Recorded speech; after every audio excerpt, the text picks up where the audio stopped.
एक काम करने की सोचते हैं, करना शुरू भी नहीं करते, सिर्फ सोचते हैं कि हमको ये काम करना है, और सामने से 4 लोग आ जाते हैं रोकने के लिए। 4 लोग आ जाते हैं तरह तरह की बातें करने के लिए कि ये नहीं हो सकता। अरे बड़ा इम्प्रैक्टिकल सा आइडिया है। जब कोई नहीं कर पाया तो तू क्या करेगा? होता है ऐसा?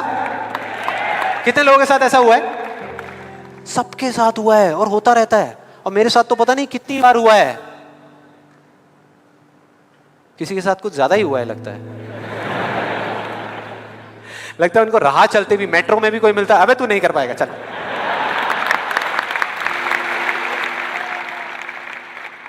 तो अब सवाल ये उठता है कि ऐसे में हम क्या करें? ऐसे में जो ऐसी बातें आपको बोल रहे हैं, ना तो आप उनका मुंह बंद कर सकते हो, ना अपने कान बंद कर सकते हो, क्योंकि वो लोग कोई राह चलते लोग नहीं होते, वो आपके अपने होते हैं। आपके अपने फ्रेंड्स हैं, रिलेटिव्स हैं, आपके घर में हैं, आपके ऑफिस में हैं। तो मैं आपको ये नहीं बोल सकता कि आप क्या करो ऐसी सिचुएशन में, लेकिन मैं ये बता सकता हूं कि मैं क्या करता था। जैसे ही कोई बोलता था मेरे को, या आज भी अगर बोलता है कि ये नहीं हो सकता या तू ये नहीं कर सकता, तो मैं ना चुप रहता हूं, ना उनसे लड़ता हूं। मैं सिर्फ एक वर्ड में उनसे एक सिंपल सा क्वेश्चन पूछता हूं, एक वर्ड में। क्यों नहीं कर सकता? क्यों नहीं हो सकता? और जैसे ही मैं ये करता हूं उसके बाद बहुत मजा आता है। आप कभी करके देखना, बहुत मजा आएगा। 90% लोग ऐसे मिलेंगे आपको जिनके पास में इस क्यों का जवाब ही नहीं होगा। जवाब ही नहीं होगा। नहीं, वो सोच में पड़ जाते हैं। जैसे मैं पूछता ना क्यों, हाँ क्या, क्यों, ये कैसा सवाल है? तो ये है वो 90% लोग जिनके पास में कोई जवाब ही नहीं होता, या होता भी है तो वो इतना फनी होता है कि आप चाह करके भी अपने आप को हंसने से नहीं रोक पाओगे। जैसे एक बार मेरे साथ हुआ था, जब मैं करीबन आई थिंक 18 साल का था और मैंने नया फोटोग्राफी का कोर्स किया था। तो हमारे घर में एक छोटा सा फंक्शन चल रहा था, और वहाँ पर मैं अपनी मदर के साथ और फादर के साथ में खड़ा हुआ कुछ बातें कर रहा था। इतनी देर में एक सामने से आंटी आई और आकर के बोली, संदीप। हाँ जी आंटी। बेटे क्या नया चक्कर चल रहा है तेरा आजकल? मैं डर गया। मैं मन ही मन सोच रहा, मैंने कहा इनको कैसे पता लगा मेरे नए अफेयर के बारे में? मैं कहीं और ही चला गया।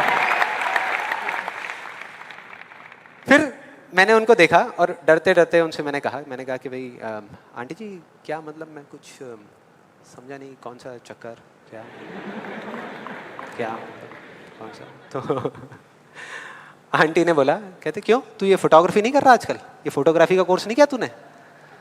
तो उन्होंने बोला, मेरी थोड़ी सी जान में जान आई। मैंने कहा अच्छा, फोटोग्राफी की बात हो रही थी। फिर उन्होंने बोला, बेटा अगर तू बुरा ना माने तो एक बात कहूँ।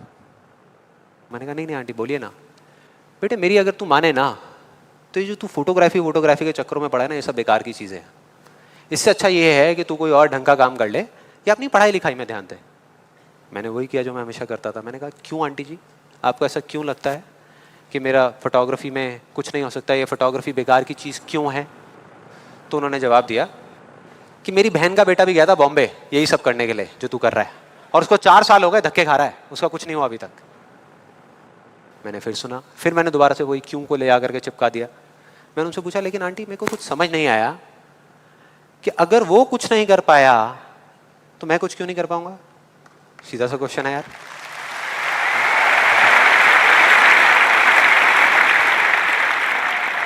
वो थोड़ी सी इरिटेट हो गई, लेकिन उसके बाद जो उन्होंने बोला, उस दिन मेरा कम से कम 10 किलो खून बढ़ गया होगा हंसते हंसते।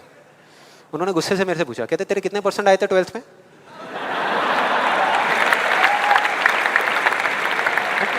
मतलब फोटोग्राफी से इसका कोई कनेक्शन नहीं है दूर दूर तक, लेकिन उनका ये सवाल था कितने % आए थे तेरे 12th में? मैंने कहा जी 85% आए थे आंटी। फिर उन्होंने एक अजीब सा एक्सप्रेशन दिया, मेरे को ऐसे देखा जैसे कि मेरे से बड़ा बेवकूफ़ इस पूरी दुनिया में कोई नहीं है, और बोली उसके 92% आए थे।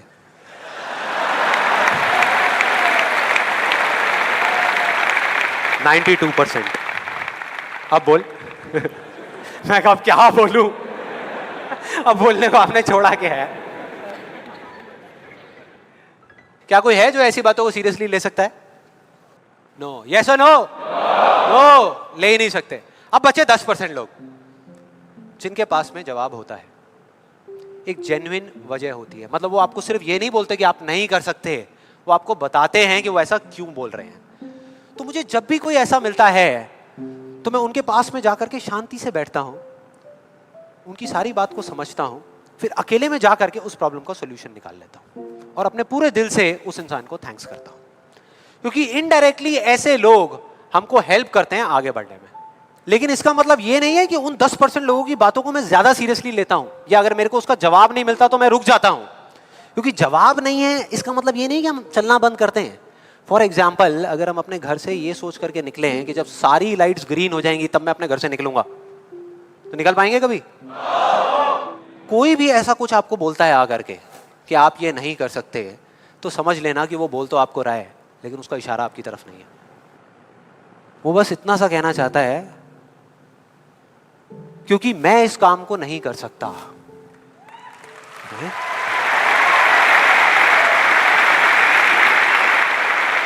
वो बस इतना सा कहना चाहता है क्योंकि मैं इस काम को नहीं कर सकता, या मुझे नहीं पता कि इस काम को कैसे करना है, इसलिए मुझे लगता है कि इस पूरी दुनिया में कोई भी नहीं कर सकता।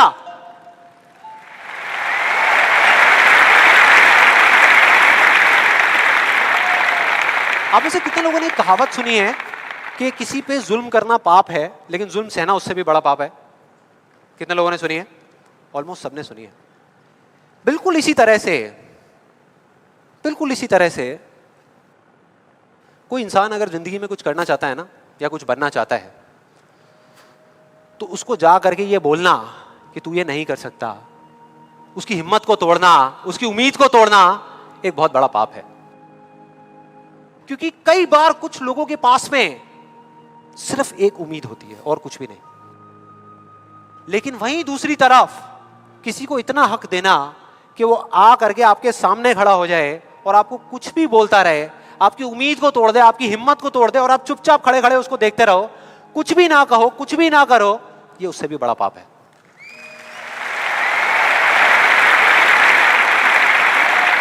मतलब सिंपल है, ना हमें चुप रहना है ना किसी से लड़ना है, सिर्फ सवाल करना है क्यों, और फिर देखो उनके कैसे पत्ते खुलते हैं, फिर मजा आएगा।